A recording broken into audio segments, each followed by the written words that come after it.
selamat datang kembali di Ngode, ngobrol bareng Dema Fakultas Adab dan Humaniora. Alhamdulillah, selamat datang semuanya, selamat menyaksikan Ngode gitu ya. Kalau mau dikodein, bilang aja ke Kakang gitu. Nanti sama Kakang dikodein gitu. Alhamdulillah, kita bertemu kembali di program Ngode, podcast Ngode, yaitu ngobrol bareng Dema Fakultas Adab dan Humaniora periode 2024-2025. Ya, sebelumnya perkenalkan diri dulu, saya lupa. Iya, Perkenalkan, nama aku Paujan. Aku semester 6. Semester 6 enggak sekarang? Iya. Masuk semester 7. Masuk semester 7 dari jurusan Bahasa dan Sastra Arab. Tapi gak ada ke-Arab-Arabannya. Enggak apa-apa. Dan di depan kita ada dua, kita sebut apa ya? Ada dua pembacot gitu ya. Ada dua pembacot yang akan menemani kita. Let's introduce yourself. Anjing, Oke. bisa bahasa Inggris aing euy. Bahasa Arab. Ya, sorry. Oke, perkenalkan Sampurasun semuanya, teman-teman, sahabat-sahabat. Sampes. Dulur-dulur, perkenalkan nama aku Prima Junika Putra. Panggil aja Suprime. Aku dari jurusan Sejarah Peradaban Islam. Aku sekarang jalan semester 5 berarti. Dari bidang senor. Oh, Kamu Supreme ya? Iya. Kalau yang kenyang mah bukan Supreme, Apa tuh? Supermi.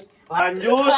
Oke, perkenalkan ya nama saya Palendika ya. Oh, Palendika. Dari Bahasa dan Sastra Arab. Ya, Kalau di Dema saya bagian otak-otak lah. otak-otak. Ngeunah atuh. Digoreng. Big Face Club gitu ya. Bagian pengembangan intelektual. Ya, ya. BBC. Masuk semester 5. Masuk semester 5. Ya. Alhamdulillah. Alhamdulillah lulus makulnya semua. Alhamdulillah. Siap. Lulus matkul ya, lulus.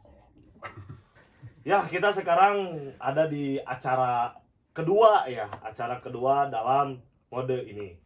Yang mana acara sebelumnya itu bertajuk bertajuk bahasa yang agak gak terlalu sastra gitu. Berjudul Bergenre. berjudul apa itu Demafah gitu Iya, ya. oke. Kita dayung bersambut aja sama podcast kemarin biar kelihatan nyambung gitu. Meskipun nggak tahu nanti obrol aja nyambung atau enggak ya. Pasti nyambung kayaknya.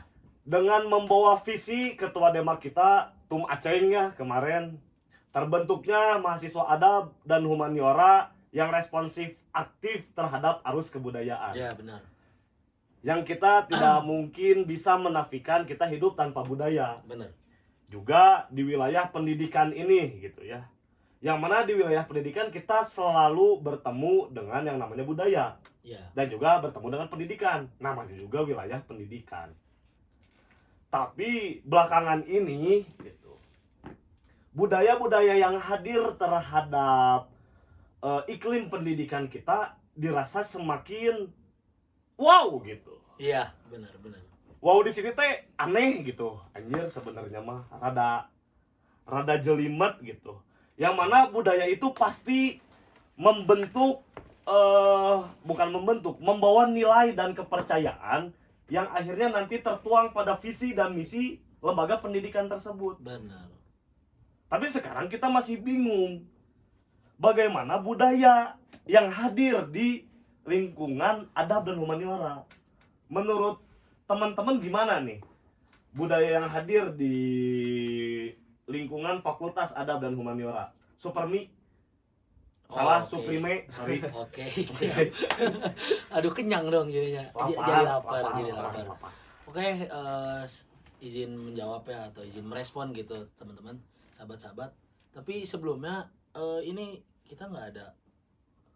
Oh, minum. Minum dulu dong maksudnya. Berhubung kita mah gak kayak podcast sebelah ya, Iya, yang oke. ada kacang ijo gitu ya, Oke, kemarin oke, mah oke. rentengan wadah-wadah mie Iya, gitu. Dan ini juga masih polos ya, kalian lihat ini masih polos gitu.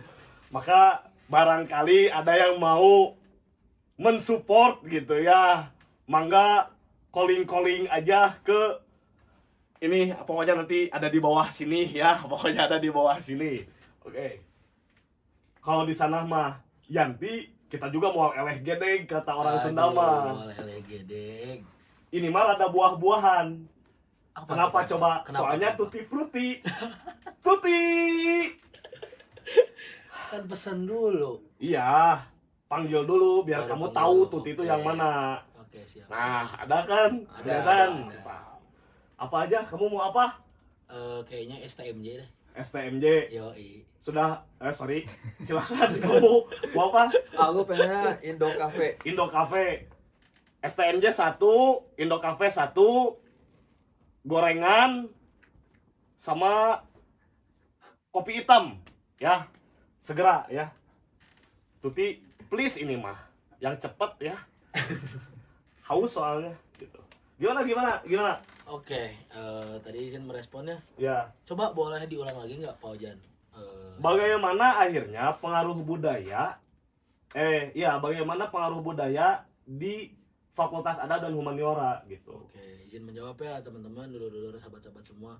Jadi terkait respon budaya atau yang pada akhirnya budaya yang mempengaruhi daripada pendidikan yang ada di Fakultas Adat Humaniora ini sebetulnya kompleks ya teman-teman, sahabat-sahabat. Complicated gitu ya. Iya, karena kita tidak bisa dipungkiri ternyata pada akhirnya teman-teman yang dari berbagai wilayah gitu ya, itu pasti mempunyai coraknya masing-masing gitu. Akan tetapi gitu, daripada corak masing-masingnya itu pada akhirnya menjadikan suatu hal yang bisa dikatakan menjadi variabel gitu. Tetapi juga kita tidak menitik beratkan kepada teman-teman mahasiswa yang mengenai daripada letak geografis teman-teman Dari yang mana dari gitu mana ya. gitu. Tapi yang harus kita kritiki pada saat ini ialah bagaimana kerja birokrasi gitu, atau sikap kita pula sebagai Ormawa Intra ataupun teman-teman mahasiswa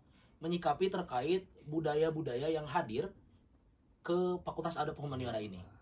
Entah itu dari misalkan budaya mempengaruhi pendidikan. Nah, budaya seperti apa dulu nih yang pada akhirnya bisa mempengaruhi daripada pendidikan gitu kan. Ya entah pun itu pula kita bisa mengambil mungkin ya daripada kemarin perkataan Ketua Umum Demafah yaitu Asep Nurholis, Aceng gitu, sahabat Aceng bilang kalau kita ditugaskan atau kita diberi visi misi untuk menjadi mahasiswa yang responsif terhadap arus kebudayaan. Nah, responsif di sini teman-teman, sahabat-sahabat, kita perlu memahami dulu konteksnya seperti apa, Pak Ojan. Ya. Gitu. Entah itu pada persoalan gaya hidup gitu. Gaya hidup kan bisa menjadi budaya gitu pada akhirnya, dan produk budayanya bisa cara berpakaiannya gitu. Bahkan pada ranah ideologi gitu kan. Nah, kalau dari aku sih seperti itu gitu ya, sahabat-sahabat dulur-dulur. Ya mungkin kan masih ada banyak nanti obrolan lagi ya yang begitu melebar gitu. Dari aku seperti itu. Nah, tapi bentar, untuk memperjelas tadi kenapa birokrasi ataupun Ormawa yang perlu kita titik beratkan gitu. Karena mau bagaimanapun Ormawa dan birokrasi itu harus menjadi suatu hal yang saling keterkaitan gitu ya, terikat dan terkait gitu ya. Terkait gitu. Nah, terus jangan sampai kita tuh tidak selaras atau tidak menyatu gitu.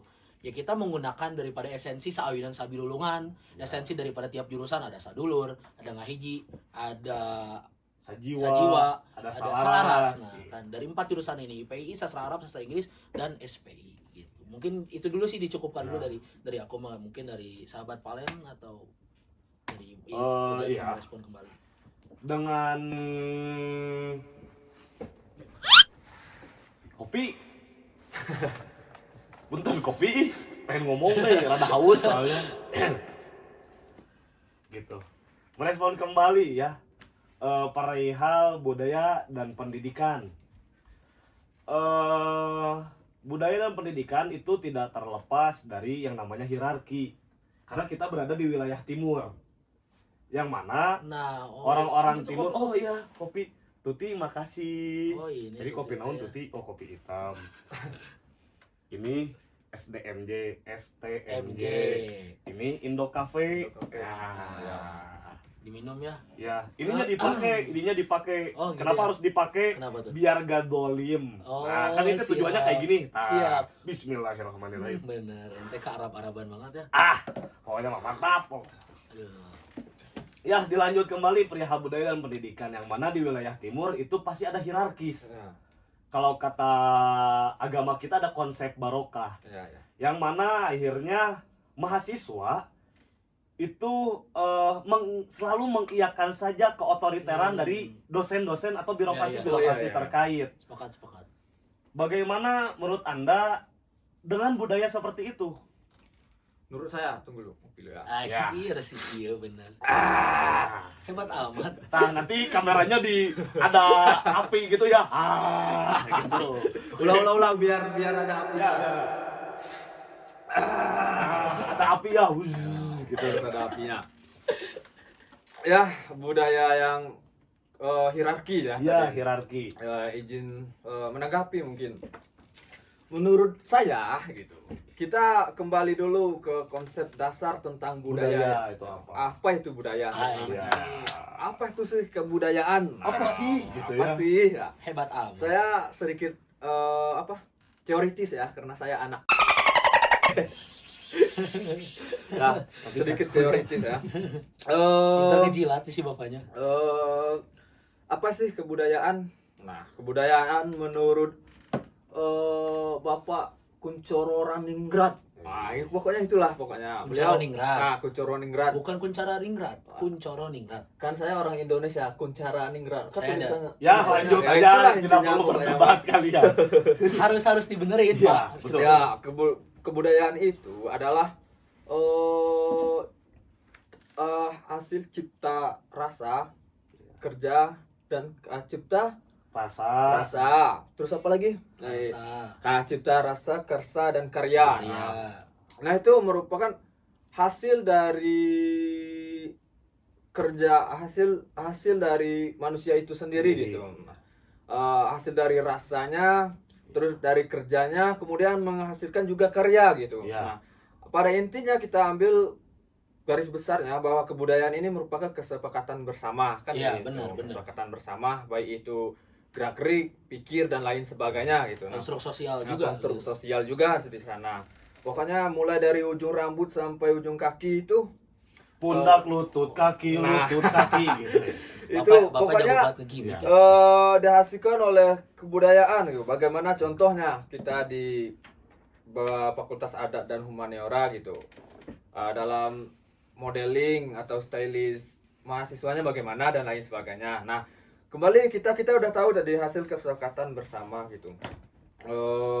Kita respon tadi bahwasanya di dunia pendidikan di Fakultas Adab itu enggak Fakultas Adab, dunia pendidikan lah secara generalnya adanya budaya hierarki tadi kan. Ya, Nah, budaya ada konsep secara umumnya konsep berkah gitu.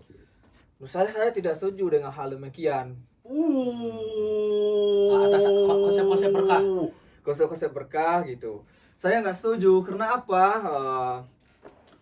Ya kita di dunia pendidikan apalagi di perkuliahan gitu. Itu gunanya kuliah itu apa gitu. Ada statement mengatakan bahwa kuliah itu cuma nganggur Dengan gaya. dengan Ya. gaya. Nah, Tapi itu saya konstruk-konstruk. konstruk yang tidak benar Iya, tuh. benar, menurut benar. saya. Ada tren baru di anak-anak KKN. Apa tuh? sih KKN tuh? Kakak nyantui Ah. coba. Oke. Astagfirullahaladzim. Nah, nanti itu saya pengen ngeresponnya. Ya, Bapak lanjut, Palen, lanjut. lanjutkan dulu. Kita Bapak lanjut Palen. dulu. Bahwasanya pendidikan, gunanya pendidikan itu untuk membuka ruang berpikir kita Ya, kan. betul. Bagaimana cara pandang kita terhadap dunia gitu. Nah, menurut aku itu tidak bisa sepihak gitu. Ya. Nggak bisa dinyatakan secara hierarki. Pada intinya harus ada dialektik di sana gitu. Benar. Harus ada tektoknya di sana gitu antara Ya. mahasiswa dan dosen, baik itu dosen pun ke mahasiswa gitu. Toh sistem perkuliahan juga nggak kayak SMA kan, Ya. dimana kita cuma dengar dosen ceramah gitu, dengar Ya. guru ceramah enggak kan. Nyatanya sekarang perkuliahan kan ada setidaknya melibatkan mahasiswa 80%, 20% dari dosen. Ya. Berarti lebih banyak mahasiswanya yang aktif itu Ya. dunia pendidikan dan dunia kebudayaannya tuh harus secara pendidikannya mahasiswa harus banyak yang aktif gitu. Betul. Nah itu paling dari aku. Jadi Makanya- itu nggak setuju hierarki tersebut. sama konsep hierarki. Makanya teman-teman enak jadi dosen teh. Kayaknya. Iya, sepertinya enak, Ya. menjanjikan dan Menjanjikan. menggiurkan teman-teman. Tapi otomatis dengan budaya yang semestinya tidak satu arah, pun demikian mahasiswa harus bisa merespon itu akhirnya. Oke. Dengan peran apa akhirnya mahasiswa bisa merespon hal demikian. Oke. Mas Brim gimana kira-kira? Kalau aku sih sebenarnya sederhana ya teman-teman, sahabat-sahabat, terkait bagaimana kita selaku mahasiswa untuk merespon daripada bermacam-macam atau banyaknya variabel Iya. kekompleksitasan daripada budaya gitu. Karena gini sahabat-sahabat, teman-teman, hasil materi daripada yang aku pernah pelajari dari ada sekolah kajian budaya, pada saat itu pemateri itu Aojan. Ya beliau bilang gini bahwa pada akhirnya budaya itu bisa menjadi ranah ideologisasi gitu, Iya. atau ranah Penanaman nilai. penanaman nilai. Ya, ideologisasi itu penanaman nilai dan hegemoni, pastinya hegemoni massa atau penarikan Pemberian pengaruh. pengaruh daripada massa. Nah, maka teman-teman dan sahabat-sahabat semua perlu responsif gitu, ataupun juga mempunyai sikap yang tidak reaksioner, tetapi teman-teman itu responsif gitu. Jadi memahami dulu nih. Misal contoh, karena kita juga perlu memahami nih pada akhirnya konteks-konteks budaya yang di mahasiswa seperti apa. Misalkan tadi hadirnya tadi ngomongin kata-kata apa tadi Kuliah kuliah itu nganggur dengan gaya. nganggur dengan gaya. Nah, ini kan pada akhirnya kita tidak masuk akal gitu, padahal kuliah itu pada akhirnya bisa mempermudah teman-teman untuk menggapai daripada problema-problema yang memang itu tidak dihadapi saat teman-teman atau sahabat-sahabat itu pasca sekolah itu langsung kerja gitu. Ya salah satunya ngomongin cara berpikir, cara sikap. Tapi bukan berarti teman-teman yang beres sekolah itu kerja itu tidak demikian gitu. Bisa jadi teman-teman itu bisa lebih dewasa. Aku mempunyai di sini sikap aku sini sebagai determinan aku sebagai mahasiswa gitu. Dan oke tadi merespon juga yang ada KKN gitu kan. Kuliah kakak-kakak nyantuy gitu kan. Nah, itu kan menjadi soal juga gitu. Aku juga mengutip daripada ini suatu kritik daripada WS Rendra pada saat itu. Di sini teman-teman boleh follow ya IG-nya, itu Instagram-nya itu melantur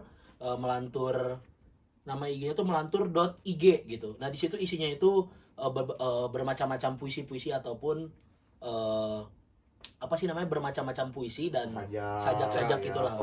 Ya, prosa gitu kan. Apalagi di Ojan nih dari sastra Arab gitu kan. Aku dari SPI juga ya sedikitnya mempelajari lah gitu. Nah, di sini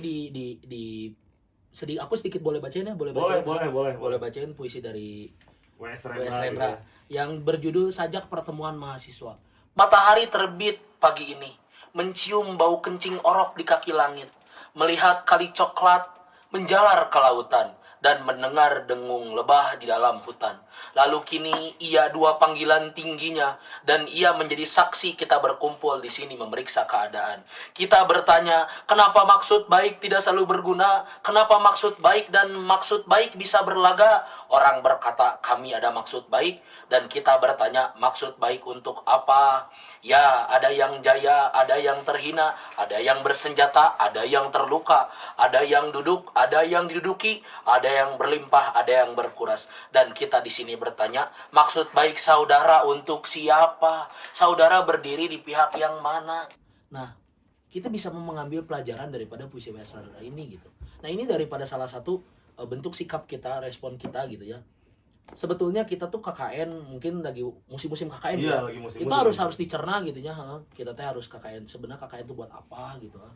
Apakah hanya dari sekedar formalitas biasa, formalitas belaka gitu. Nah, ini bisa mempengaruhi daripada budaya-budaya pendidikan pula gitu. Biar tidak menjadi hal yang sia-sia gitu teman-teman sahabat-sahabat. Oke, gitu aja sih dari hadir lagi salah satu kompleksitas atau problema-problema, masalah-masalah yang dirasa ini jadi suatu yang sering terjadi, yaitu komersialisasi pendidikan. Oh, benar-benar. Karena ada satu teori yang mengatakan bahwasanya ada dua bisnis yang tidak mungkin mati. Pertama bisnis kesehatan, yang kedua bisnis pendidikan. Waduh, benar. Ini jahat. Itu yang tidak mungkin mati katanya. Dan di kita itu masih ada yang seperti itu. Kiranya bagaimana mahasiswa menyikapi itu? sahabat Valen. Ya, tentang komersialisasi pendidikan. Kita harus tahu dulu bahwa ada burden di sini, ada batasan gitu tentang komersialisasi. Yang mana sih yang disebut dengan komersialisasi pendidikan gitu kan? Bukan saja ini sih pendidikan tidak sepenuhnya full free kan gitu. Iya. Karena di taklim juga disebutkan kan bermodal di sana. Betul. Untuk menyikapi tentang komersialisasi pendidikan, kita harus cermat dulu kawan-kawan. Celah-celah mana yang disebut dengan komersialisasi pendidikan. Tentu saya tidak setuju dengan komersialisasi pendidikan tersebut. Kenapa? Karena ini merupakan tugas negara gitu. Jelas di pembukaan Undang-Undang Dasar kan bahwa pendidikan ialah hak segala bangsa. Gitu. Tetapi teman-teman ngomongin pendidikan Dan jangan lupa juga Pak, mensejahterakan fakir miskin. Nah itu, pokoknya itulah. Pada intinya pendidikan ini tidak bisa dikomersialisasi. Ya. Adapun oknum-oknum yang mengkomersialisasi pendidikan itu sangat tidak tepat menurut aku. Karena ada tadi di sana kan bahwa itu tugas wajib gitu bagi negara gitu. Nah, pada intinya pendidikan juga teman-teman, kalau ngomongin pendidikan bukan hanya di ruang kelas saja gitu. Ya, betul. Banyak bisa jadi melalui tongkrongan biasa atau sekolah-sekolah jalanan dan lain sebagainya. Sepakat, benar. Tetapi ada di sini kenapa bahwasannya pendidikan yang di bawah naungan instansi itu pasti ada komersialisasi pendidikan. Kita tidak bisa menafikan hal tersebut gitu. Seksi banget ya pembahasannya. Ya. Makanya saya kurang setuju tentang komersialisasi pendidikan, dan ini perlu kita kaji lagi tentang komersialisasi pendidikan itu seperti apa. Karena di Indonesia ya budaya komersialisasi pendidikan, mohon maaf, saya cuma lihat ada di Indonesia gitu tentang komersialisasi pendidikannya gitu. Nah, apakah itu kena oknum atau itu menjadi kebudayaan gitu. Di fakultas tuh sering banget kayaknya. Apakah itu merupakan kebudayaan gitu atau hasil kesepakatan bersama gitu. Kan itu perlu kita cari, kita teliti dan kita kaji secara mendalam tentang komersialisasi pendidikan tersebut. Itu mungkin dari aku. Akhirnya mungkin dengan beberapa polemik-polemik yang hadir, masalah-masalah yang hadir, ini jelas jadi sebuah tantangan bagi kita gitu. Yang mana kita hidup di rumpun adab gitu ya, di rumpun budaya dan kemanusiaan, adab dan humaniora. Maka tantangan-tantangan apa sih menurut kalian berdua yang menjadi yang ada di waktu sekarang dan waktu nanti dan mendatang akhirnya? Kiranya apa saja menurut kalian? Yang jelas AI itu satu. Ya. Karena AI membuat kita jadi orang-orang yang praktis gitu. Dan kita konsumerisme pasif jatuhnya. Menerima kita butuh apa, langsung kita cari, kita dapat apa yang kita butuhkan, itu selesai. Nah, kiranya bagaimana untuk menyikapi tantangan-tantangan yang bakal ada nantinya dan ada di zaman sekarang? Silahkan dari Mas Prima Saya dulu nih yang jawab. Ya. Oke.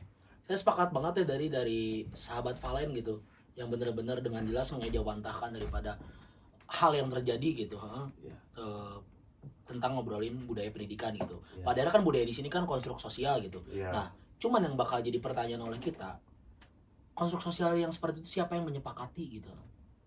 Nah, maka pada akhirnya konstruk sosial yang disepakati ini yang secara tidak sadar oleh kita, karena gini, buktinya pada akhirnya masih banyak kan teman-teman yang kritis pada persoalan itu gitu. Berarti kan itu tidak bisa disepakati pula, itu menjadi budaya kita bersama gitu. Tapi karena dilihat mayoritas teman-teman, sahabat-sahabat yang pada akhirnya menjadi determinan gitu, menjadi dominan di sana gitu, si wacana ini tuh gitu. Ya salah satunya misalkan untuk menyikapi tadi gitu tantangan-tantangannya, tantangan zaman gitu ya. Iya, tantangan zaman. Ya kalau dari aku pribadi, kita jangan sampai mudah menormalisasi hal-hal seperti tadi hadirnya AI, menormalisasi sekarang joki skripsi. Bahkan yang paling bahaya teman-teman, sahabat-sahabat, ketika dosen itu ataupun birokrasi menjual nilai dengan pertukaran kader gitu. Itu yang paling bahaya gitu, sahabat-sahabat.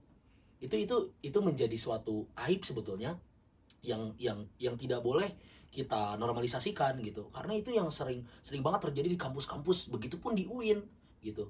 Apakah ada? Jelas ada teman-teman, sahabat-sahabat gitu. Maka teman-teman di sini harus perlu kritis. Yang paling terpenting teman-teman sebetulnya untuk menyikapi tantangan hari ini, esok hari ataupun nanti ketika teman-teman nanti punya cucu, anak ataupun lain sebagainya, yang paling penting kalian jangan mudah menormalisasi hal yang sekiranya itu bukan nilai yang bersifat ideologis. Maksudnya apa? Ideologis di sini yang benar-benar menjadi wacana gagasan yang ideal atau yang relevan. Ya contohnya kita tidak menafikan bahwa kita tuh harus menjadi manusia yang insanul albab, haus akan ilmu, senantiasa berzikir pada Allah SWT, berkesadaran historis primordial atas relasi Tuhan, manusia dan alam, berjiwa optimis transendental dalam mengatasi permasalahan kehidupan, berpikir dialektis, bersikap kritis, bertindak transformatif. Nah, wacana ini menjadi wacana yang perlu terpatri dalam pribadi kita, untuk anak-anak kita, cucu kita. Dan ingat yang paling terpenting, jangan menganggap bahwa kita kritis terhadap dosen, birokrasi, bahkan tataran negara pemerintah sekalipun itu adalah hal yang tidak barokah ataupun apalah itu, tapi melainkan itu justru kebarokahan kita, ketaatan kita terhadap negara, terhadap masyarakat, dan terhadap kemanusiaan. Dan yang kedua, kita jangan sampai tidak diskusi gitu. Dan yang paling terpenting ya loba baca buku lah gitu, banyak baca buku gitu. Dan aku juga teman-teman boleh nanti datang, aku juga sering ngelapak bareng teman-teman rumah diskusi. Nanti boleh di follow Instagramnya juga ada gitu ya, rumah diskusi. Kita sering ngelapak di Kujang. Dan jangan lupa ingat nanti Dema juga bakal ada program namanya Gerakan Mahasiswa Adab Membaca. Itu Gema. Itu yang dihadirkan oleh Bapak Valen ya, Bapak Valen ya. Ya, Gitu. Nah itu untuk apa? Salah satu respon itu menghasilkan daripada visi misi tujuan ketua Dema Fakultas Adab Yang responsif aktif terhadap arus kebudayaan. Nah itu yang harus kita amini bersama-sama. Itu aja sih sebetulnya. Mantap. Pak Ojan. Mantap, Mantap, men. Siap, terima kasih. Lanjut ke Bapak Valen mungkin ya. Panjang banget ya. Jadi kalian atur-atur sendiri. Iya. Lanjut, Bang Valen. Dari saya satu sih, Iya. menghadapi Tantangan yang kebudayaan yang akan hadir sekarang baik pun masa depan. Yang pertama tentu saja teknologi ya. Iya. Teknologi kita tidak bisa pungkiri hal tersebut. Makanya tantangan yang paling bakalan pasti hadir itu sistem. Iya, sistem. Bagaimana sistem itu dikonstruk sebenarnya. Benar. Bagaimana sistem itu dibangun. Nah, saya sepakat tadi yang disampaikan Bung Prim. Oke. Kita harus mengkaji sistem-sistem yang dihadirkan gitu. Iya. Kebudayaan-kebudayaan apa yang bakalan dihadirkan. Kita harus benar-benar harus responsif terhadap tersebut. Kebiasaan seperti apa? Dan satu pesan saya, kita ngomongin hal yang luas saja, lingkup luasnya Indonesia, lingkup kecilnya kita mahasiswa adab gitu. Kita jangan selalu terkengkang oleh logika-logika mistis gitu. Aduh, bener. Karena hal tersebut, kenapa tadi kan siapa sih yang menghadirkan budaya-budaya, terus siapa yang mensepakati gitu. Iya. Sebenarnya nggak ada yang sepakat kalau Iya, masyarakat benar. hal-hal Iya, tersebut, benar. karena kita selalu terkengkang, terbelenggu oleh logika mistis. Jadi kita menerima apa-apa saja yang dikasih gitu. Budaya yang dihadirkan bahwasanya secara aksiologinya nggak jelas ini. Iya. Tapi kita terima juga gitu. Jadi kita harus keluar dulu dari logika-logika mistis, kemudian kita harus mengkaji secara baik dan benar gitu, dan benar-benar kita cari gitu hipotesanya seperti apa, antitesanya seperti apa, dan lain sebagainya gitu. Pada intinya kita juga kembali tadi responsif. Iya. Saya jadi ingat salah satu kaidah fikih ya. Oke. Kaidah fikih yang bentuknya yang dibahasakan kayak gini. Al-haqqu bilanidomin yaglibuhul batilu binidom. Waduh, apa tuh? Ya. Apaan tuh, Kebaikan Bang? yang tidak terorganisir akan kalah oleh keburukan yang Oh terorganisir. iya, itu saya pernah. Maka kita harus bisa Benar. filter yang pertama, terus responsif terhadap budaya-budaya yang kiranya itu buruk gitu bagi kehidupan kita. Ya. Itu saja teman-teman, mungkin hanya sebentar ya, gak Iya. kerasa. Kalau pengen lama mah nanti kita ketemu, kita bersua kembali di kampus di Fakultas Adab dan Humaniora. Mungkin cukup sekian untuk ngode kali ini. Ngobrol bareng Dema FAH periode 2024-2025. Yang pengen dikodein, panggil Kakang saja. Kurang lebihnya mohon maaf. Oke. Terima kasih kepada Siap, kakang-kakang semuanya. Terima kasih juga. Semoga sehat selalu, berkah Siap, selalu, amin, manfaat amin, selalu buat amin. sekitar ya. Amin. Sorong papan, tarik papan, buah keranji dalam perahu. Cakep. Cakep. Itu penutup. Terima kasih. Wassalamualaikum warahmatullahi wabarakatuh.